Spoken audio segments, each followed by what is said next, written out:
E aí galera, tudo bem? Caio Eusébio com vocês, professor de Física. Vamos para a aula de hoje. Nós vamos pegar o assunto hidrostática, essa introdução exatamente para o estudo dos fluidos em equilíbrio. Quando eu falo em equilíbrio, é exatamente o equilíbrio estático, correto? É onde você mantém o corpo parado, e não o equilíbrio dinâmico, onde está em movimento retilíneo uniforme. Então, a hidrostática seria a parte da mecânica que consegue exatamente realizar o estudo dos líquidos, dos fluidos em geral, tanto os líquidos quanto os gases, em um sistema de equilíbrio estático. Muito bem, nós temos alguns conceitos principais para poder realizar o estudo sucinto exatamente da hidrostática. O primeiro conceito que todo aluno precisa saber é o de densidade. Densidade é exatamente a razão, você faz ali uma razão, entre a massa do corpo e o volume ocupado por ele. Então nós temos uma razão da massa do corpo com o volume ocupado. É exatamente a densidade da substância. Em alguns livros, você consegue associar a densidade com a massa específica. A massa específica, ela também é a razão da massa com o volume. É representado pela letra grega μ. O que acontece? A única diferença é que a densidade é uma característica do corpo como um todo. Por exemplo, você tem 1 litro de água, e se você botar sobre a balança, tem exatamente 1 quilo, aquela porção.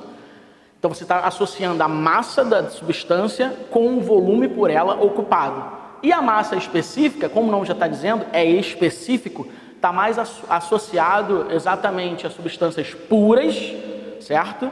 E essas substâncias puras têm uma característica direta, como por exemplo o ponto de fusão e o ponto de ebulição, que são constantes, certo? Bom, conceitos de hidrostática, densidade, como que seria essa unidade no sistema internacional? O sistema internacional, SI, que é aquele, de uma forma geral, que você acaba associando, se você for colocar um artigo científico, for fazer um trabalho a ser publicado a nível não só nacional como internacional, as unidades técnicas têm que ser associadas, e do sistema internacional também, que é o SI. Para a densidade, é o quilograma por metro cúbico, certo? Porém, em termos de vestibulares, concursos militares em geral, eles podem trabalhar com alguns sistemas técnicos, como, por exemplo, o grama por ml, seria grama por milímetros, exatamente, desculpa, ml, milímetros, tá certo. E o quilograma por litro, certo? É mililitros, falei errado, foi mal. 1 quilograma por litro e também 10 ao cubo, que seria exatamente 1000 quilos a cada metro cúbico.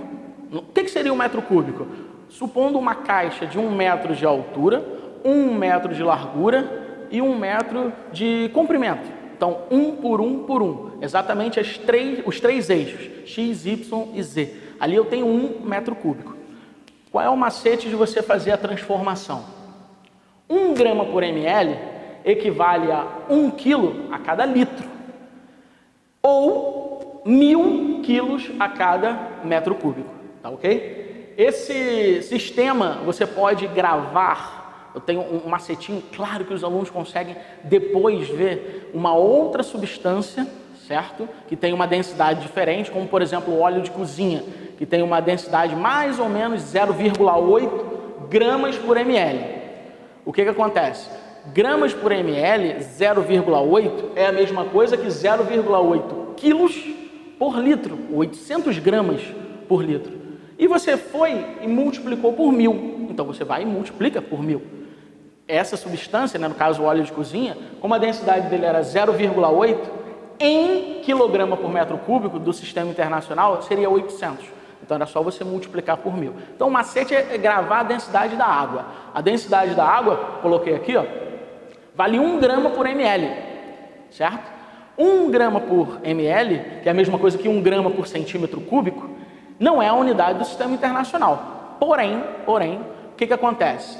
Essa unidade, grama por ml, é muito utilizada, ela é muito usual, entendeu? Por isso que é importante você fazer essa transformação para o sistema internacional. E o que você faz? Grava a água vale 1 grama por centímetro cúbico, 1 quilograma por litro, que é a mesma coisa que 1000 quilogramas por metro cúbico. Então você vai fazer exatamente como para as outras substâncias, tá bom? Por exemplo, a gasolina é 0,76 gramas por ml. O que é isso? Exatamente 0,76 gramas por centímetro cúbico, 0,76 quilos a cada litro, que é a mesma coisa que 760 gramas por litro. Multiplicando por 1000 o 0,76, ali você tem o quê? 760 quilos a cada metro cúbico, entendeu? Por isso que você pega como padrão a água e a outra substância, é só você fazer exatamente o que está ocorrendo com a água, certo? Algumas questões de concurso você também consegue matar logo de cara apenas com o conceito de densidade. Cuidado para não confundir densidade com peso. Qual a diferença? O peso, de uma forma geral, seria uma força, né, que aponta para o centro do planeta, no nosso caso aqui o centro da Terra, e essa força ela está associada ao campo gravitacional do local. No caso nosso aqui, a aceleração da gravidade, aproximadamente 9,8 metros por segundo ao quadrado. A densidade, certo? Ela relaciona a massa com o volume. Tá, Caio, mas o que você quer dizer com isso? É porque é muito comum falar que o mais pesado desce e o mais leve sobe quando você trata por fluidos.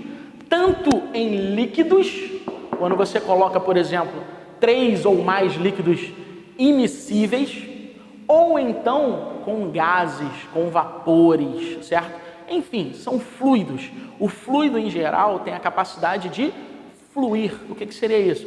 Um deslocamento. Você acaba associando algumas grandezas específicas, como a densidade, nós vamos ver daqui a pouco a pressão, entendeu? Que são aquelas características do fluido. Então, presta atenção, onde que eu quero chegar? Olha só, nós temos aqui 3 líquidos immiscíveis. Quer dizer, eles não se misturam. O que nós temos aqui é que o líquido que eu coloquei em vermelho, ele está lá embaixo. Em cima dele, o líquido 2, que eu coloquei em azul, e o primeiro seria o líquido 1. Existem alguns cosméticos que separam fase, correto? Tem líquidos ali que quando você deixa lá estático, né, deixa lá em repouso, você consegue visualizar exatamente 3 ou mais fases. Raciocina comigo, isso daqui não está associado ao peso, isso está associado à densidade. Então, o mais denso fica lá embaixo. O menos denso fica aqui em cima. O que você pode associar com isso? E quando você tem líquidos, né, fluidos immiscíveis, separando as fases, o mais denso e não o mais pesado estaria nessa parte aqui. Então, a associação correta, nós temos a densidade do primeiro líquido sendo a menor, a densidade intermediária do líquido 2 e a maior densidade do líquido 3, tá ok? Se for uma questãozinha apenas com o desenho lá, figura, representação, muito fácil de você visualizar. Porém, eu já vi algumas questões também que ao invés de colocar o desenho, ele coloca só os valores. Tem que prestar atenção em relação às densidades, entendeu?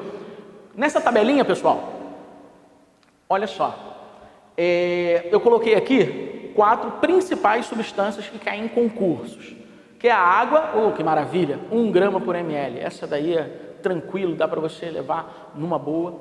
Gasolina é menos denso, 0,76 gramas por ml.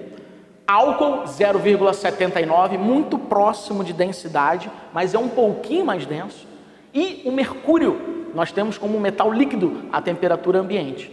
Esse metal, por ter grande densidade, é muito interessante para poder fazer experiências em alguns laboratórios, certo? Para poder chegar à conclusão, por exemplo, da pressão atmosférica, que foi feito por Torricelli, né? Não aconselho manipular diretamente, já que o mercúrio ele é tóxico, entendeu? Mas é muito utilizado em laboratório, sim, por ter grande densidade.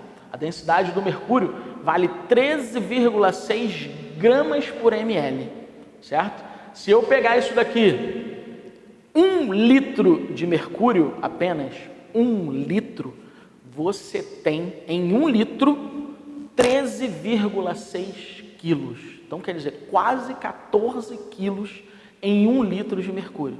No caso da água, 1 litro de água tem a massa de 1 quilo, certo? A densidade dela vale 1.